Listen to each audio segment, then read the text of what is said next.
My name is Swati. I'm an assistant professor at Government Champhai College in the Department of Mathematics, and I will be your host for the day. Today we have two speakers who will be presenting.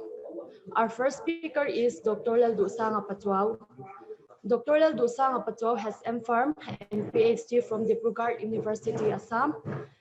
He is an assistant professor in the Department of Pharmaceutical Science at Assam University, Silchar. His research interest is in the exploration of sustainable natural resources to develop novel and effective drug delivery systems. He is currently working on the isolation and characterization of spherical cellulose nanocrystals from wild Musa species and its application in various drug delivery devices.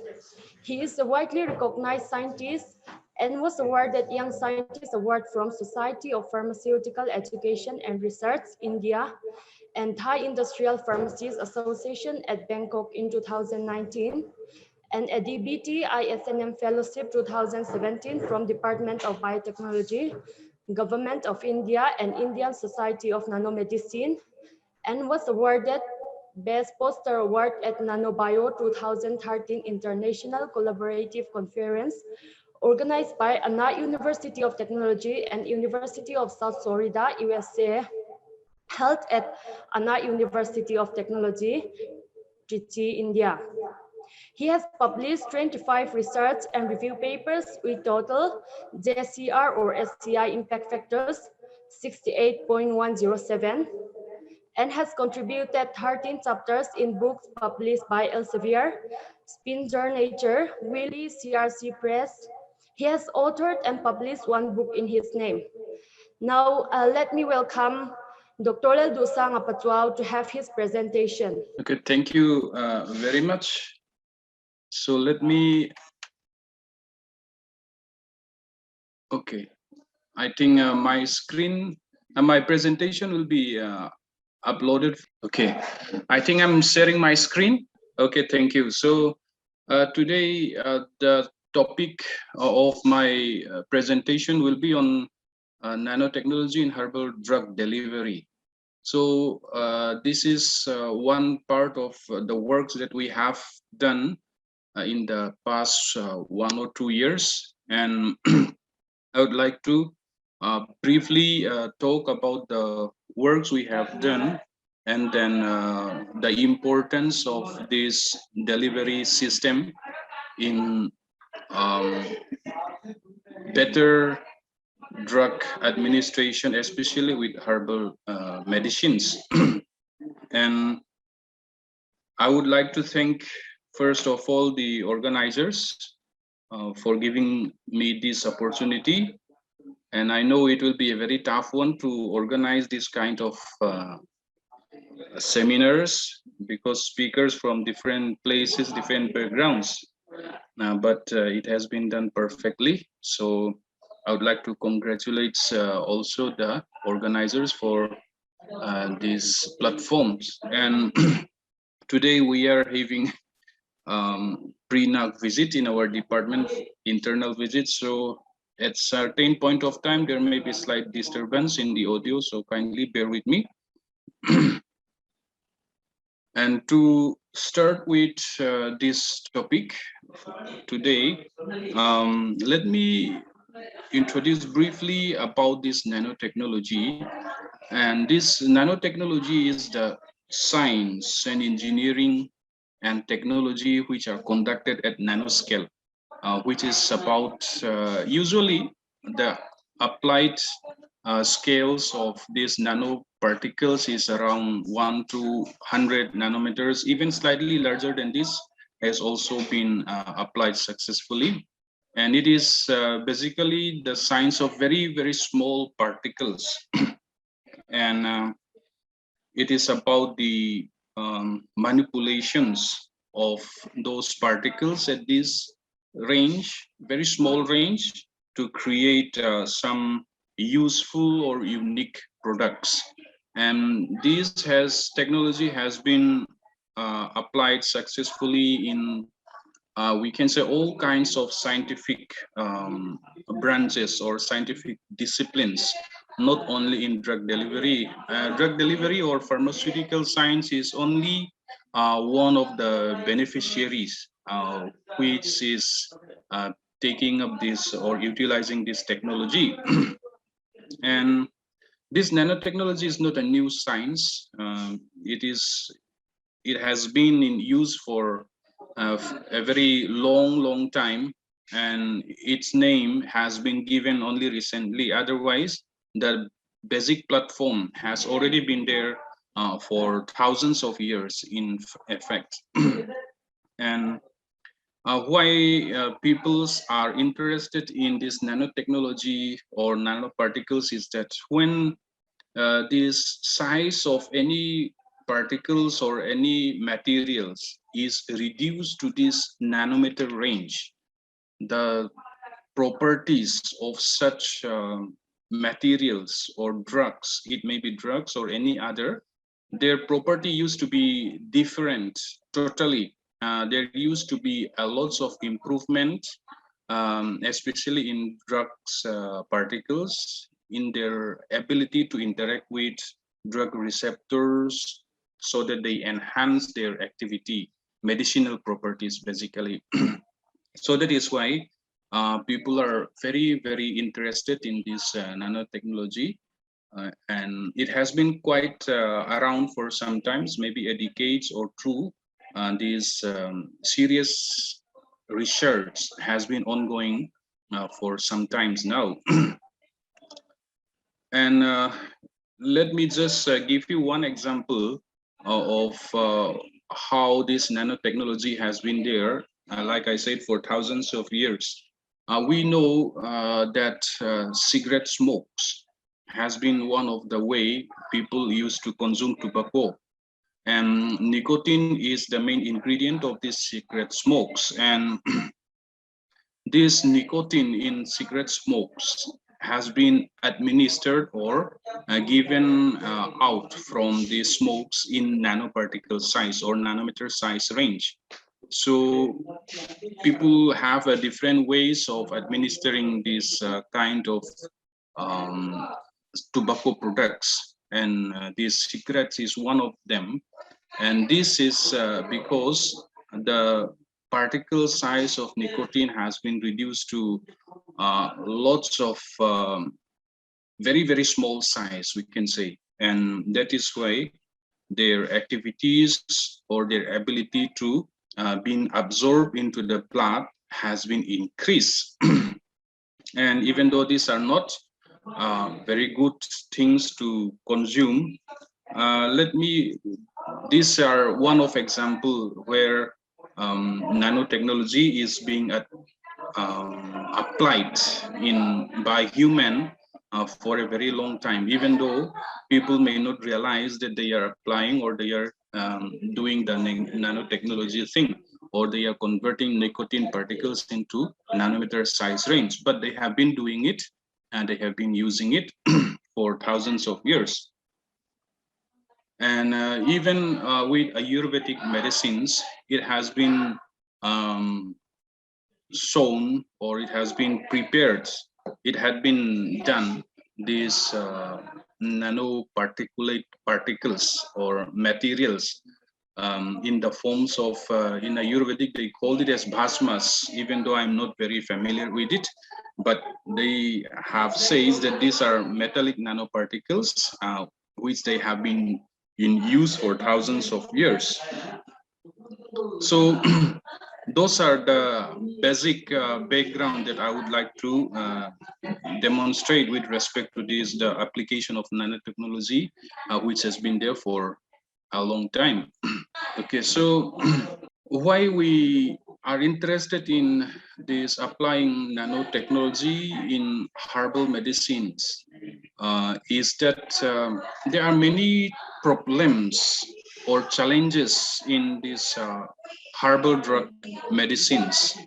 And the major challenge is that even though we have lots of herbal drugs or herbal medicine that are available or that has been described to be very good, but their translation of these experimental findings into clinical situations is very, very tough, very, very difficult, or it has been very challenging.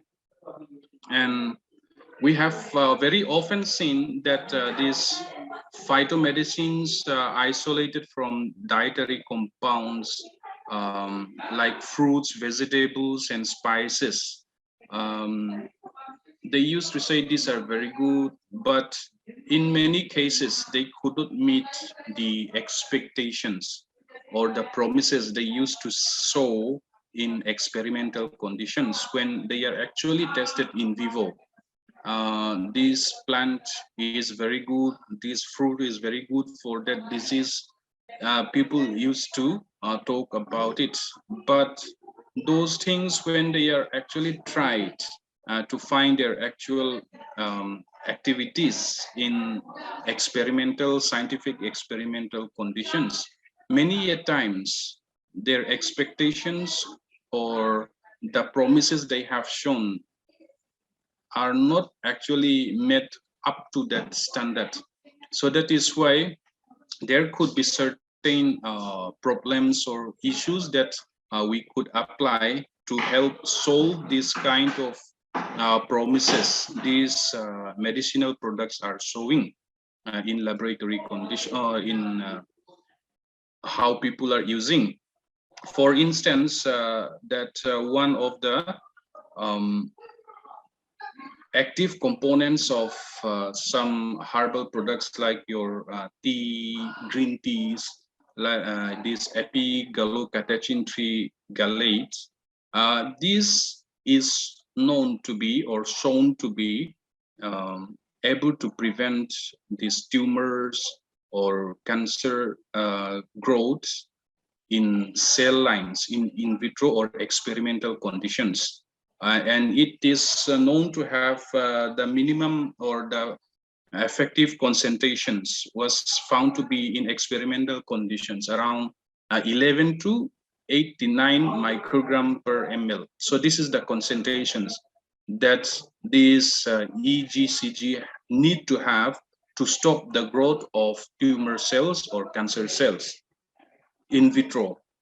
But when people are taking this green tea extract, like 1 gram of green tea extract, or maybe fresh grape of 250 grams, then the maximum concentrations of this EGCG that they could obtain in human blood is only 0.237 to around 0.3 microgram per ml. This shows that it was way below 11 to 89 microgram per ml concentration that is necessary to stop tumor growth, because only 2.2 to zero point 0.3 microgram per ml. It is much below the usual amount that we used to consume, like 1 gram of green tea extract or 250 gram of fresh grape.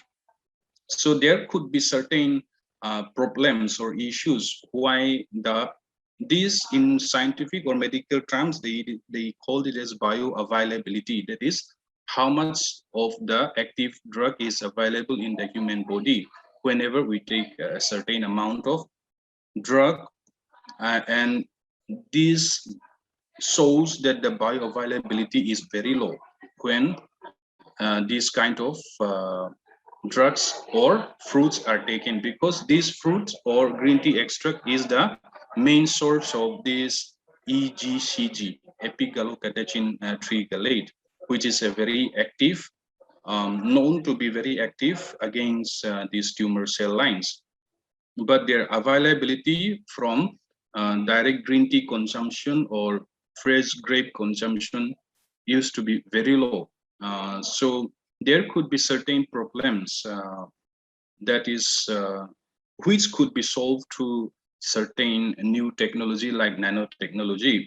And similarly, this trans resveratrol, which is available in grapes and red wine, is a compound which is reported to be very active against this progress of cancers. And to stop that, when they test it in laboratory conditions or in vitro, the necessary concentration is around 1000 nanogram per ml. So this is the concentration required to stop the progression of cancers by this trans resveratrol, which is the main active constituent in grapes when we consume grapes or red wine. And the highest concentration that this trans resveratrol, which can be achieved with a single dose administration of, that is your 200 milligram when they are given to human volunteers. The concentration highest that was achieved in blood was around 21.6 to 28. That means 22 to 28, like that, or 27 to 35 nanogram per ml, when they are given to these human volunteers. So this means they are way below the 1000 nanogram per ml, which is required for the carcinogenesis activities, anti-cancer activities. So that is why we are taking up this kind of, or people are taking up this kind of research to try and increase the availability of this kind of drugs in humans so that their real potential could be realized. And so why are those kind of drugs, their bioavailability used to be very low, is that those natural drugs or herbal drugs, many of them, not all, many of them, they have very low solubility in the GI fluids, because for the drugs to be able to be active, in most cases, not every case, in most cases, when they are to be active in our body to cause any medicinal activity, they need to be available in the blood. And for that availability, one of the main requirements is that they have to be absorbed into the blood circulation. And for absorption, they need to be soluble in our GI tract fluid, our gastrointestinal fluid, which is aqueous base. So many of these drugs have very low aqueous solubility. That means they may be having very low solubility. Only very few will be soluble, so that only those very few soluble can be absorbed into the blood circulation. So that is why their availability in the blood is very low. So like I said, only those which are available in the blood will be able to cause any medicinal activity in most of the cases. And they also may have very low stability due to the harsh condition of our gastrointestinal tract, like very acidic condition in the stomach and very alkaline condition in the latter part of our intestinal tract, like your colon or large intestine, which may be much more alkaline compared to very harsh acidic condition of the stomach. And they may also be metabolized by our GI tract microorganisms. This is also possible, which reduce the remaining fractions available for absorption into the systemic circulation. And also they may have very low permeability, etc. In our intestinal wall, because permeability is also required if the drug is to be available in the your blood circulation. Permeability across our biological membrane is required, and they may have very low permeability like this. And all these reasons could be the main why they are showing very low availability in our systemic circulation to cause any medicinal activity. And so if they have very low solubility, or if this kind of problems are there, is there any way that we can compensate by giving high doses?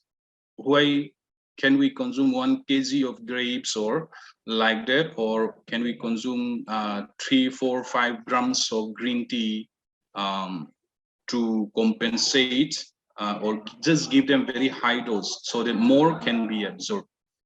This could be a possibility, but the problems will be possible toxicity when these kind of active drugs are given.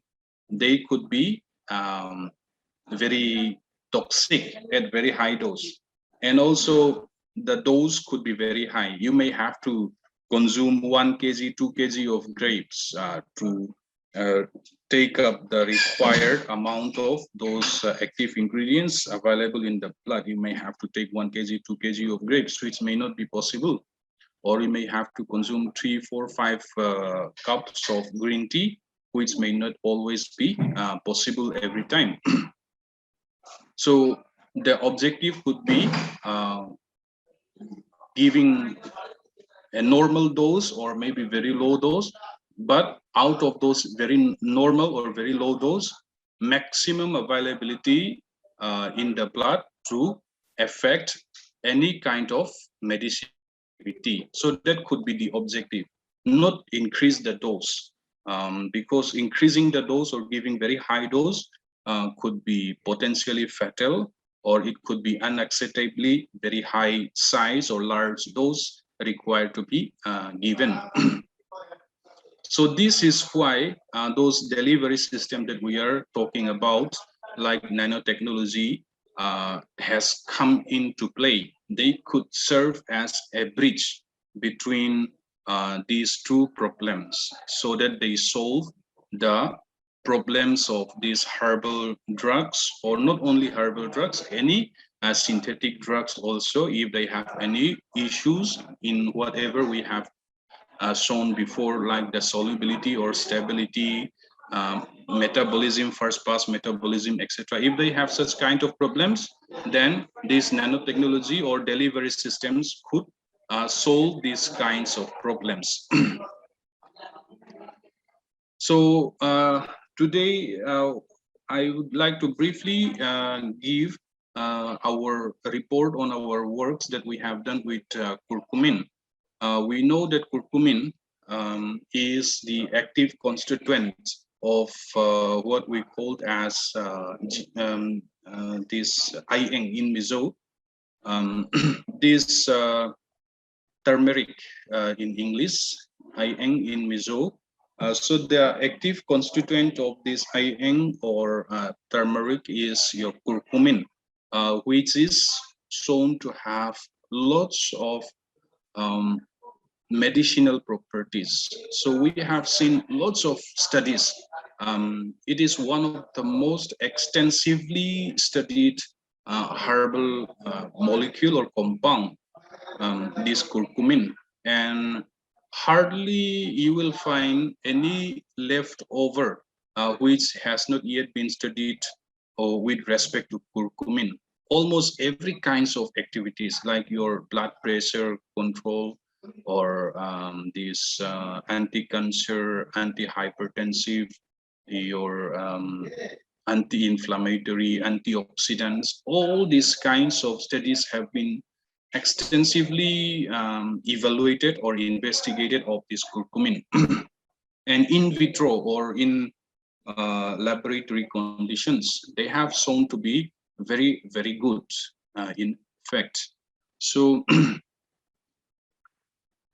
if you see, this morning I have just Googled in your, with respect to this curcumin, I just search anti-inflammatory activity of curcumin. And then what comes back is that within 0.55 seconds, I got 34 lakhs 30,000 results. That means in the internet, there are lots and lots of informations about anti-inflammatory activity of curcumin. That means very, very popular, very much written about, very much research about.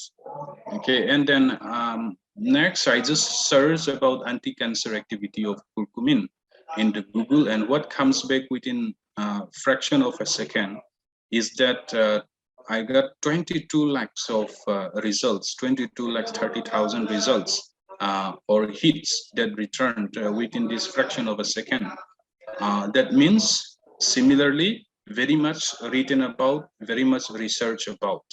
Um, and wound healing activities for I have searched again, and then I got around 8 lakhs hits within a fraction of seconds. Similarly, so that means its property activity has been very much studied about, very much investigated, and they have shown in vitro it has been very, very good. It has been shown. And in most of our food products, this turmeric is available. And we know that turmeric is the main source of curcumin. So curcumin must be there in all these preparations. And in one study that was conducted, uh, the per capita consumption of different spices have been studied. And in different cities of our country, they have studied. And briefly, I've taken an example of New Delhi, Trivandrum, and Mumbai. So at the bottom, you will find turmeric, and the per capita consumption of this turmeric in New Delhi is around 28.6 grams per month per person. That means one person consumed around um, 30 grams, let's say 30 grams approximately in 1 month. That means around 1 gram per day. People are consuming turmeric. And in Trivandrum, very much slightly lower, but not too much. Similarly, in Mumbai, also 21.7 or 22 gram per month per person. So this is the consumption of turmeric in in most of the cities. And this turmeric will be containing around 3.14% of curcumin. So if you consume turmeric of 1 gram per day, that means 3.1% of that, it may be around 200,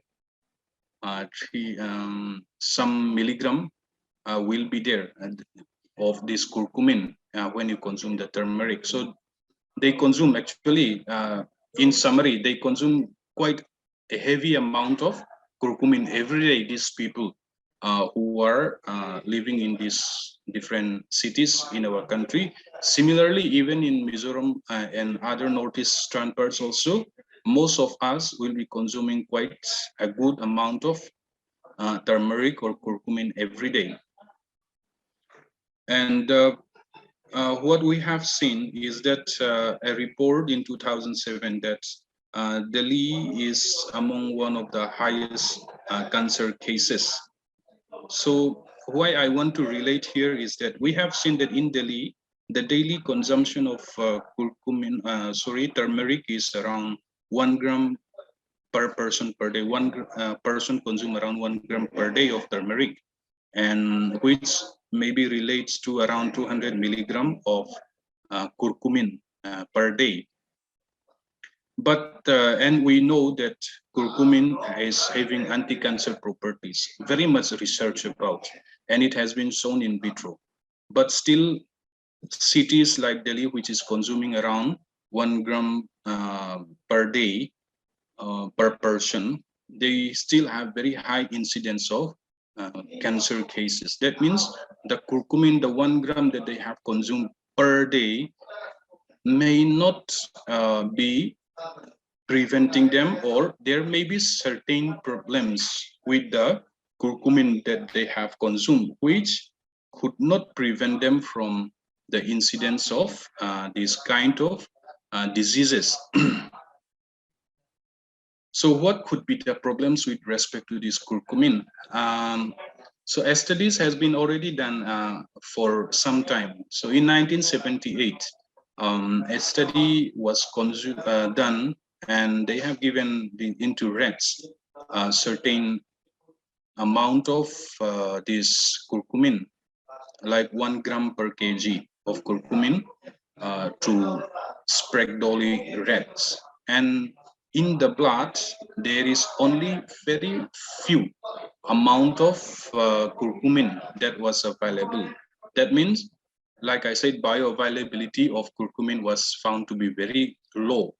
And in 1980, another study by Indian researchers showed that oral dose of 400 milligram of curcumin to rats, they did not find any curcumin in the heart the blood in the heart. They did not found any curcumin, and only certain traces amount of curcumin they found in certain portal bloods. And in another study, when curcumin was given orally at 2 gram, that is a higher dose per kg to rats, a maximum concentration in the serum was around 1.3 microgram per ml. And in human, when 2 gram per kg was administered of curcumin, 2 gram per kg was administered, then they did not find curcumin, or very extremely low curcumin content in the blood. That means 0.06 microgram per ml, very, very low to have any kind of, or to be able to cause any kind of medicinal properties or therapeutic activity.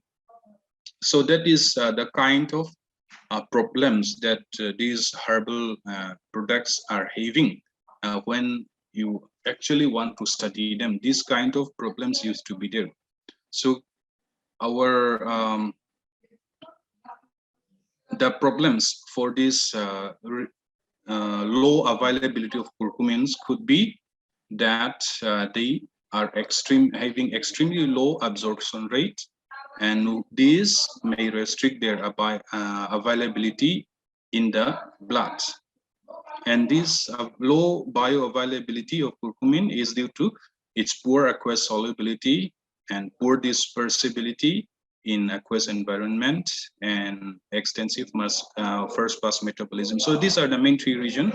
So briefly, aqueous solubility, like I said, is necessary because for a drug or any therapeutic compound to be available to in the blood, they need to have solubility in our GI tract fluids first, which is aqueous base. So aqueous solubility, if they are very poor, then those kind of drugs or compounds have very low chance for availability in the blood. And extensive first pass metabolism is another reason. This is because whenever drugs are absorbed from our GI tract, the first thing is they goes first to the liver, and the liver is the major site for metabolism. And so before they reach the general circulation, many part or many percentage of the drug could be metabolized in the liver, which is called as first pass metabolism, since they go first to the liver first from GI after absorption from the GI tract. That is why it is called first pass metabolism.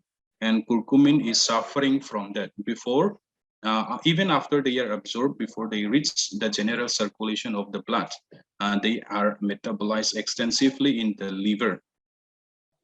So we work or develop a plan to prepare an curcumin-loaded ethyl cellulose nanoparticles following a very simple precipitation method, nanoprecipitation method, and we try to improve its aqueous solubility, and then also evaluate their in vitro antioxidant activity. So we formulate these curcumin nanoparticles by nano precipitation method.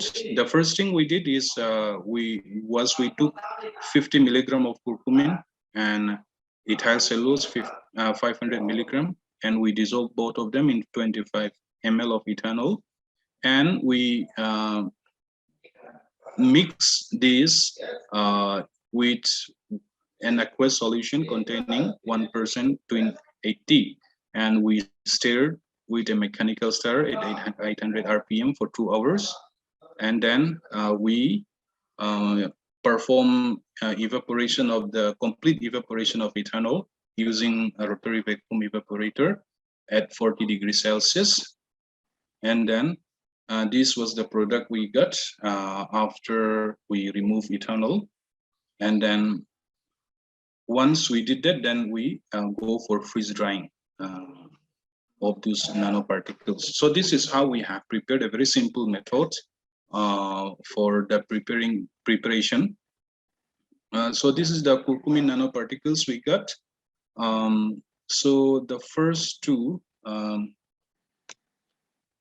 so these two are the curcumin nanoparticles, and this is the aqueous dispersion, the dispersion of curcumin in simply water.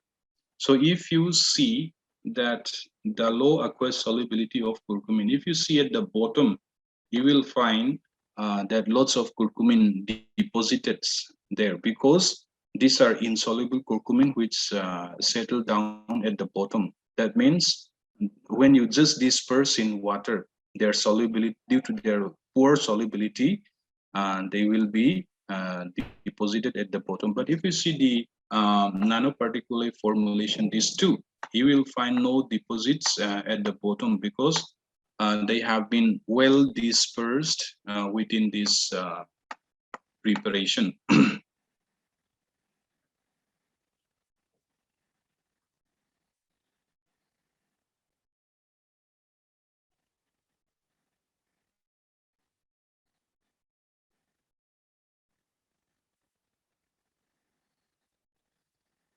Okay, so we go for evaluation, and this evaluation we did, so I'll not go in detail about this evaluation, what we have done. We went for FTIR spectroscopy, differential scanning, colorimetry, mainly to study the interaction of curcumin with the polymer, that is ethyl cellulose, how they have interacted.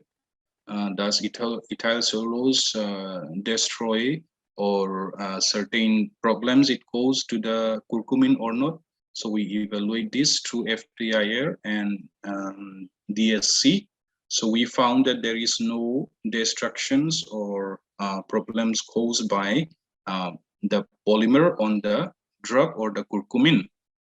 And we studied the aqueous solubility. Of course, this is one of our main objectives, to study the aqueous solubility of the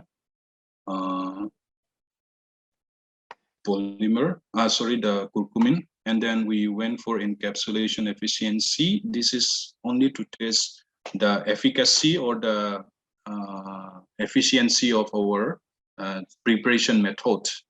And then we went for surface morphology using scanning electron microscopy. And then we also studied the particle size using Malvern nanosizer. And then we also went for zeta potential measurement, and we go for drug release study. And then the antioxidant activity we studied by in vitro DPPH activity, and also lipid peroxidation inhibition, how much or how far it can inhibit lipid peroxidation. And for this purpose, we use the liver of goat, GOAT. So when we studied the nanoparticulate formulations and its aqueous solubility, we found that when we formulate our formulation of these nanoparticles, we have found its enhancement of aqueous solubility. So we've found that the curcumin powder has the solubility of around 0.74 milligram per liter in water.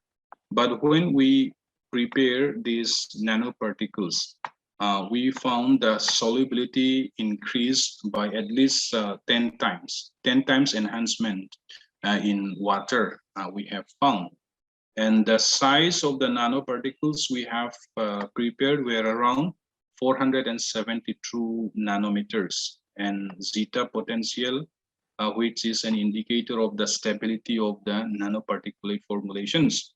The higher the potential, the better is the chance for the repulsion between the nanoparticles, which make it disperse within the suspension. So we have found it is around, it was around 29.4, which is quite okay to stabilize or to indicate its stability. And so these are the size distribution of the particles that we have prepared. And this is the scanning electron microscope image of our particles. So after freeze drying, unfortunately, the particles clump together a little bit. So they have aggregated because due to the freeze drying process.